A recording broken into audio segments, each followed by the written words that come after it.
Hello Leo, Sun, Moon, Rising, and Venus Signs. Kamusta po kayo? Sana po ay nasa mabuti kayong kalagayan. Welcome back po sa Star Tarot. And kung bago po kayo rito, welcome po. Please subscribe, like, share, and leave me a comment po kung kayo ay naka-resonate. Thank you. So first message po ninyo is for a general life. We have two of swords. Ayan. So merong uncertainty rito. Merong bagay na hindi ninyo makita pa yung direksyon saan kayo patungo. Kumbaga parang nasa fork in the road energy kayo na kailangan ninyong pagdesisyonan ito pero malabo sa isip ninyo pa, hindi pa kayo desidido na pagdesisyonan ninyo ito, hindi pa kayo sigurado, no, sa gagawin ninyo. Kaya parang teka lang, no? Naka-cross yung yung swords. So parang sinasabi ninyo rito na teka lang, I would like to to step back muna from this, no? Ayaw ko pang magdesisyon. Ayaw ko pang isipin muna to, no? Parang napagod na ang iba sa inyo siguro sa kakaisip kaya gusto mo muna na mag-take a time out, no, sa bagay na ito. So pagdating sa inyong money, career, and finances, we have Four of Pentacles. Ayan. Control, no? Take control of your money. Take control of inyong kaperahan, no? So, baka, ang iba sa inyo rito, alam mo yun, maybe hindi ikaw yung nagmamanage ng inyong pera. So, pwedeng meron kang accountant, meron kang bookkeeper na siyang nag-aayos ng budget ninyo, siyang nag-aayos ng pera ninyo. Or probably, sa mag-asawa, no, baka hindi ikaw yung humahawak ng pera, hindi ikaw yung nagbabudget, hindi ikaw yung nagmamanage talaga ng inyong kaperahan.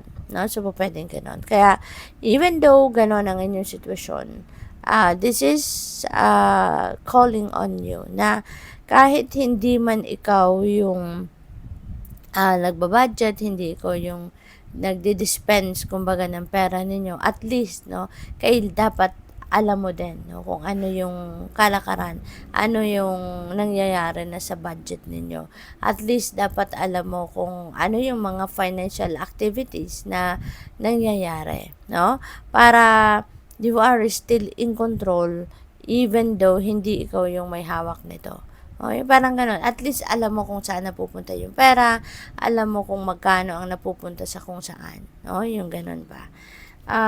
So, tignan natin kung ano naman ang mga mensahe para sa inyo pagdating sa inyong relationships. We have Queen of Cups. Ayan. So, this is really beautiful. Beautiful kasi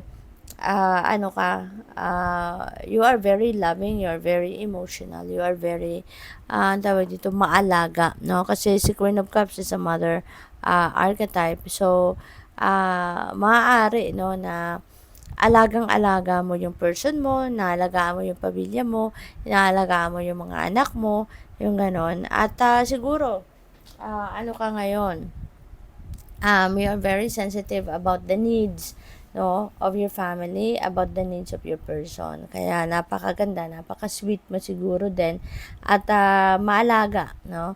You are taking care of everyone. You are taking care of the needs of your loved one, no? Kasama na dito yung pamilya mo, yung mga anak mo. So, napakaganda lang. So, tignan natin, kuha tayo ng mga clarifiers kung ano pa mga mensahe para sa'yo. Pagdating sa Two of Swords, tignan natin kung ano yung clarifier. We have Judgment. Ayan. So, this is definitely an invitation para sa inyo na mag-decision ka na. No? Pag-isipan mo ng mabuti kasi hindi mo naman to matatalikuran. Kung ano man ang desisyon na kailangan mong gawin dito, you really need to make a decision anyways. Kaya wag ka nang magpatumpik-tumpik pa, wag mo nang patagalin para hindi na maging komplikado ang kaganapan dito, no, sa sitwasyon mo. And make a decision anyway. Okay? So, pagdating naman sa Four of Pentacles, we have Ace of Pentacles. Ayan. So, dito naman sa Ace of Pentacles, this is a new beginning. So, Four of Pentacles as well. Ito yung inaano niya. So, mayroon kang bagong sisimulan, bagong ganap.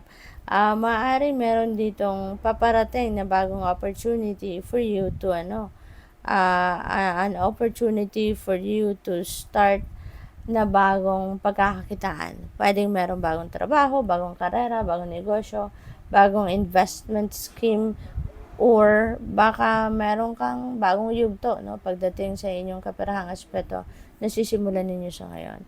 Maaring you're going to, tawag dito, change the landscape of your finances sa ngayon, no? Maaring mababago na to ngayon at mas magiging maayos na, mas magiging mabuti at magiging maswerte na kayo kasi magkakaroon ka na ng pagkakataon dito na ang tawag dito, mabago ang inyong situation for the better, mas magiging prosperous and abundant na kayo sa ngayon. No? Kaya mapabago na yung landscape ng kaperahang aspeto ninyo. So, pagdating naman sa Queen of Cups, no? Sa relationship, there is Ace of Wands. Ayan, so feeling ko dito, no, magsisimula ka ng mas exciting na relationship, mas inspired kayo, mas maganda, mas harmonious, mas loving ang inyong relasyon, no? So, po pwedeng ganun. Mas kayo ngayon, mas magiging fiery, kumbaga, yung ninyo, yung inyong relationship. Mas magiging tawag dito, passionate, no, siguro kayo with each other, kaya napakaganda lang, no, ng inyong relationship. So, by the way, Leo, I would like to say thank you, no, so lahat na nag-subscribe na sa akin channel, and also maraming salamat sa mga nag-send ng donasyon through super thanks, at sa mga hindi nag-skip ng ads, maraming salamat po sa inyong lahat for your support. God bless you. And bukas na po yung channel membership ko po, no, kung interested po kayo. Know that today you are stronger than you were yesterday. Okay? Kasi nga, sa bawat araw na dumadaan sa buhay natin, sa buhay ninyo, ay marami kayong natututunan. Diba? There are a lot of lessons, there's a lot of wisdom, no, na nakukuha kayo, na nagigain kayo for every situation sa buhay ninyo. Kaya, mas nagiging matatag na kayo. Mas nagiging matatag, mas nagiging matibay na ang inyong dibdib. No? Kaya, mas stronger ka na. As the day go by, every day as it unfolds, meron kang tibay ng loob, tatag ng dibdib, wisdom na napupulot, at yan ay nakakatulong para mas maging maging resilient, mas maging strong, no, na tao. So, good luck. Thank you for watching. Love and light. Namaste.